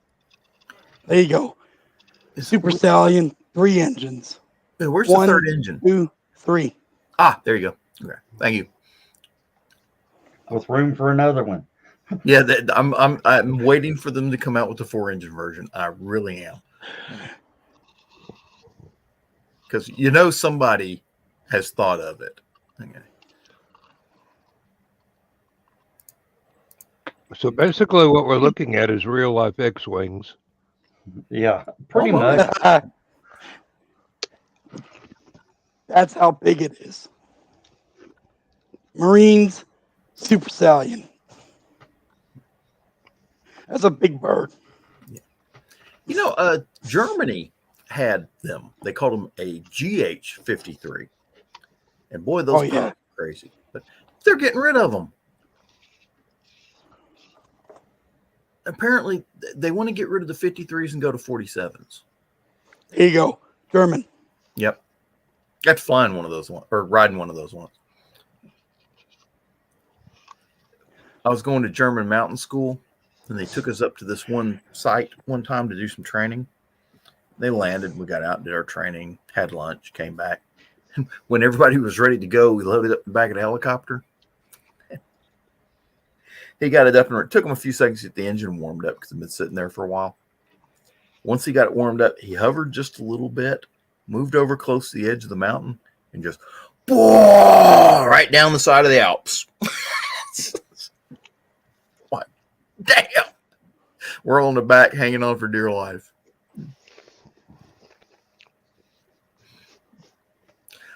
They were stationed at a military base just north of the German town of Mittenwald, which is just south of Garmisch. Right. I wish Border. they would have never canceled that. No kidding. But I think McDonnell Douglas killed that. No, the Army did. They said No, I no. think McDonnell Douglas killed it, actually. How so? It's They not even a already McDonnell Douglas. They already had the Apache contract. And they basically went and talked to everybody in the Army that was happy with the Apache and said, don't make that helicopter. But McDonnell Douglas had nothing to do with it. McDonnell Douglas built the Apache. Yeah. And they already had the Apache in. So they basically went to everybody in Congress that had anything to do with defense procurement and said, don't buy that Sikorsky helicopter thing or whatever it is. Who made it? Sikorsky. Yeah. Boeing. Because Sikorsky already had the Blackhawks. So McDonnell Douglas didn't want them to have another helicopter that would be competing with Apaches. At least that was what I heard back when I was in the military. So.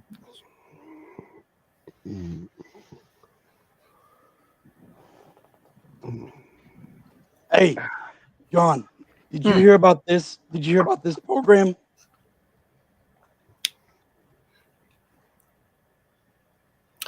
Yes. Have you ever? There's one I'm looking for. Maybe you can help me with it. Oh, hey, Rich. How you doing, Rich? Hey, Rich. Um, Oh, it is Isn't it is a regular? bone. Okay, yeah. Maybe you can help me with it, Andrew. You might know about this.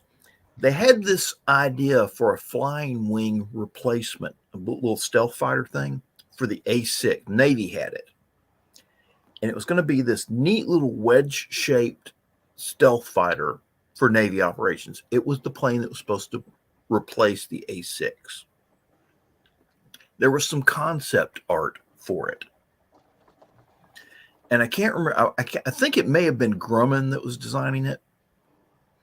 Grumman. It's there it is. Oh, there's a picture of it. Wait, down here, third row on that thing. Yeah. Yeah, the A12. Ridiculous looking. It is. But now there's another picture, and I can't find it. Looks sort of like that, only it had a more diamond shaped look to it because it actually had sort of a tail to it. It looked a lot like the Horton flying, the Horton flying wing the Nazis came up with. Is it recent? About the same time that came out. And it was a proposed replacement for the A-10 Thunderbolt that looked kind of like that. The idea being it would have all the weapons were internal, and would drop down as they were needed.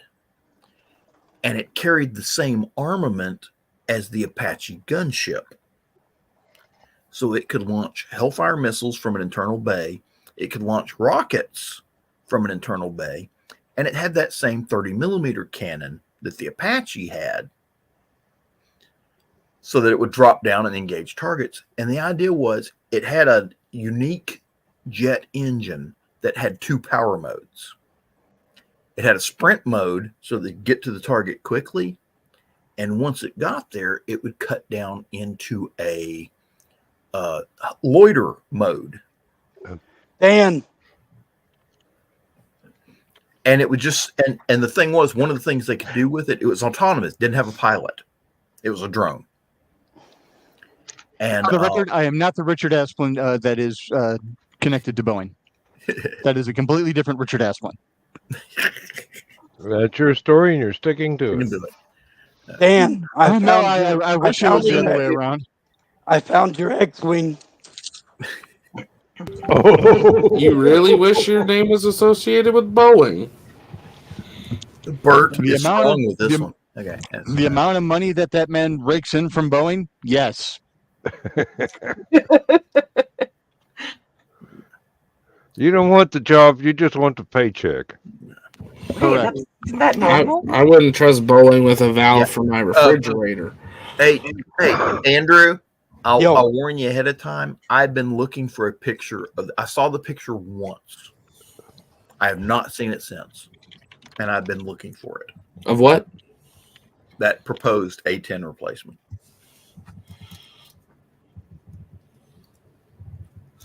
Nope. You're not going to find anything better than the A10. This one was pretty cool because it could pinpoint the 30 millimeter rounds instead of throwing a dozen of them at a tank target. It could put one through the hatch on top.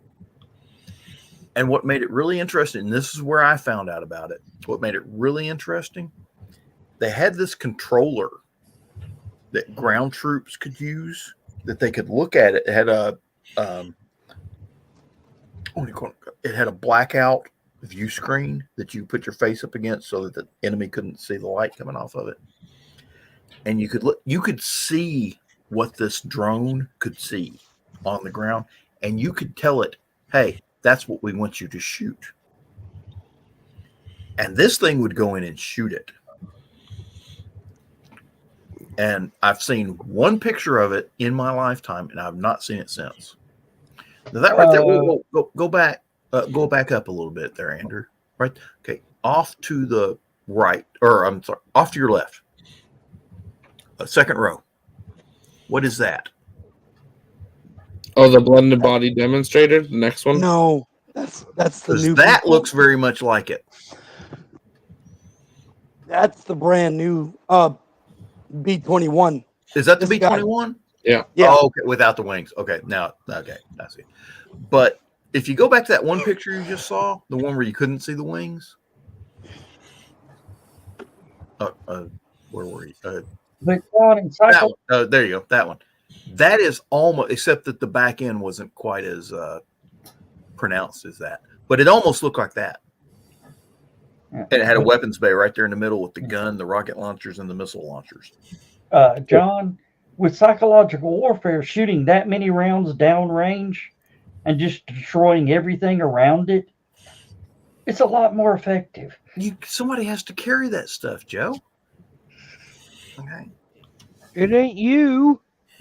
Somebody has to put that stuff on the plane, and the plane has to waste fuel to carry it out there.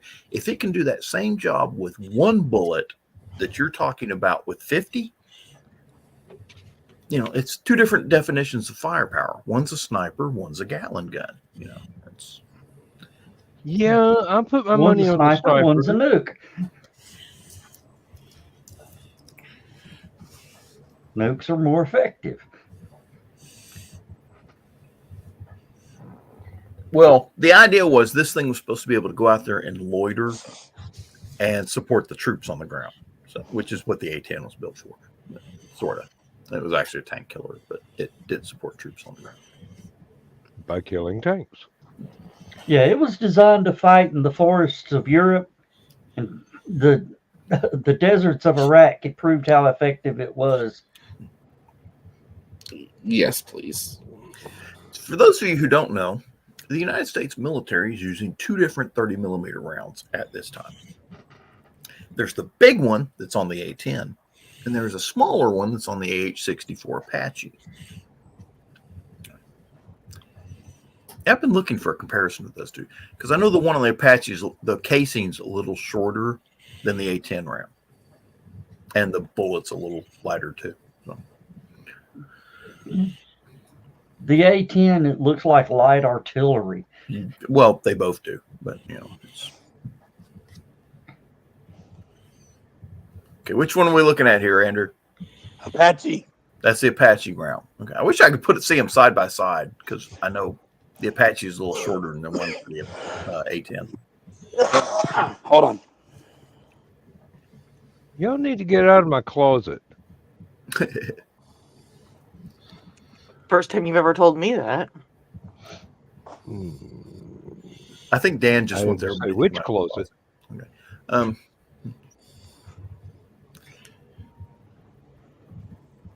What are we?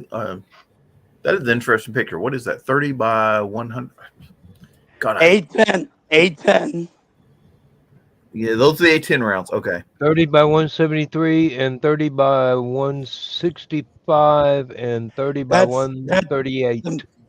The middle one is the Russian A10, the Su-25. Oh, that's their Havoc. Okay. This is the Apache. Oh, that This one is the for the A10. hind. Hey, that one for the hind, the one in the middle is also the round that the BMP-2 fires. Yep. Yeah. That's their auto cannon on their infantry fighting vehicle. Or was. I don't know if it's... Oh, what's that one? The new one. They got the Terminator that's got 2 30 millimeter cannons. That's what it fires. Yeah, that thing. I don't like the Russians, but that is an awesome fucking vehicle right there. I don't know which Russian came up with that one, but give him a medal. Okay. And some vodka. Okay. That's...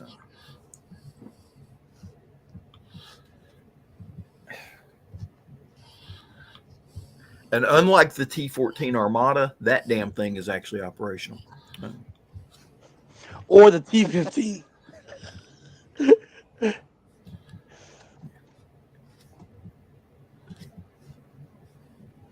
Yeah, I wish they had some combat pictures of that damn thing. Of what? The Terminator? The Terminator, because it is actually... I know it's in combat, and it's actually wicked. It's doing a damn good job. Oh wait, what's that second one on the left up top? Yeah, that thing. That's training. You can tell. That's training. You can tell as well. You probably have to go to YouTube to find actual combat footage. Oh wait, what's that? Go back up. Second row, second one on the left. Yeah, that one.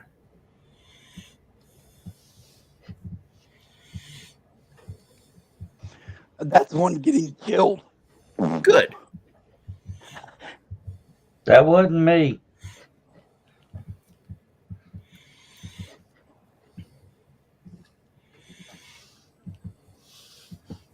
Wait a minute, Andrew. I don't think we can watch that here.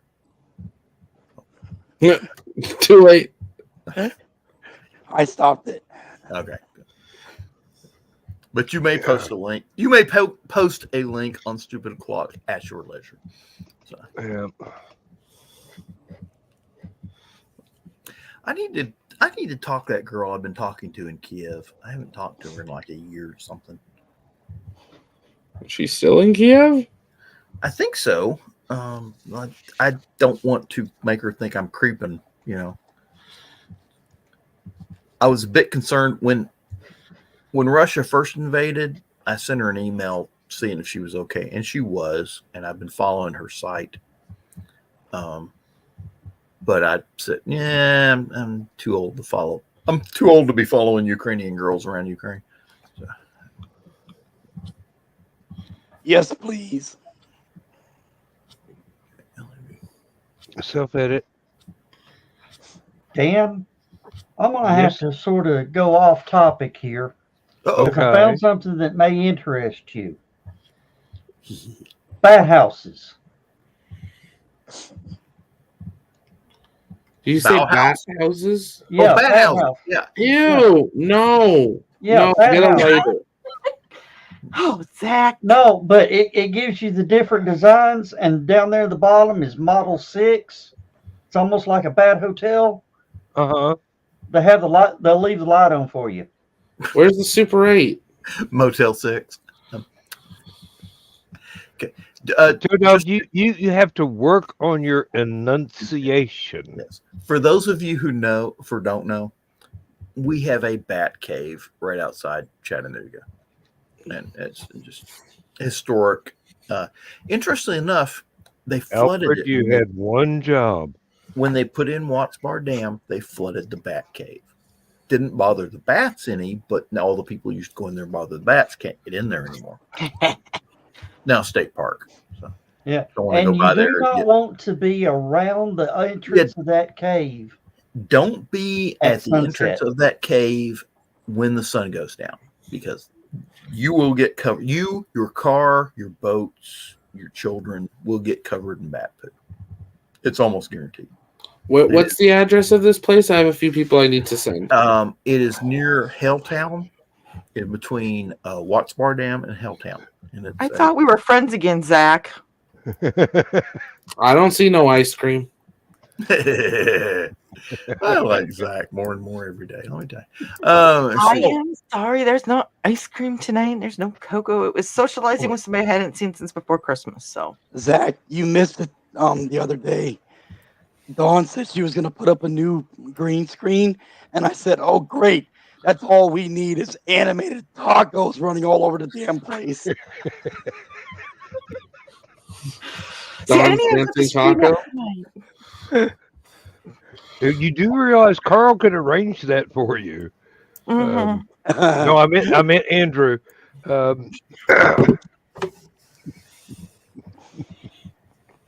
Crossfire of no. Is that a penguin? Behind me? Yeah. Yeah. Okay. Well, it's his feet. This is what threw me off the other night during. Which one was it?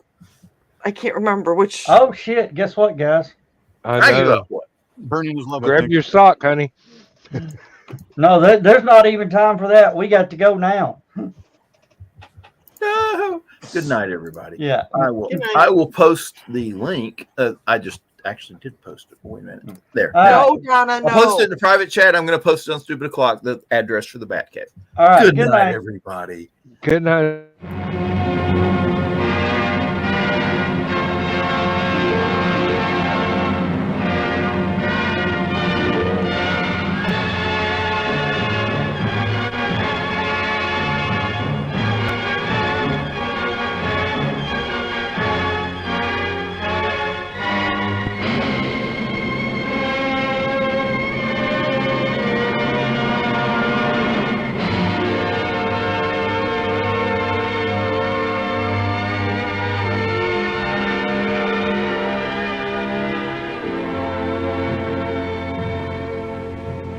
Oh, I have slept the surly bonds of earth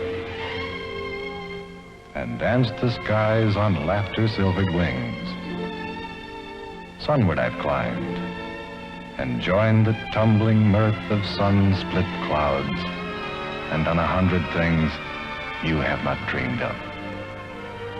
Wheeled and soared and swung high in the sunlit silence. Hovering there, I've chased the shouting wind along and flung my eager craft through footless halls of air. Up, up the long, delirious, burning blue, I've topped the windswept heights with easy grace, when never lark nor even eagle flew. And while with silent, lifting mind, I've trod the high, untrespassed sanctity of space, put out my hand and touched the face of God.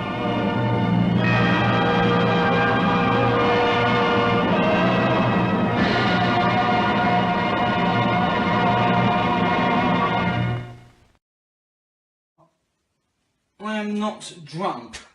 Yes, you are. I am not fucking drunk. Can you tell the time? Yes. I am not fucking drunk.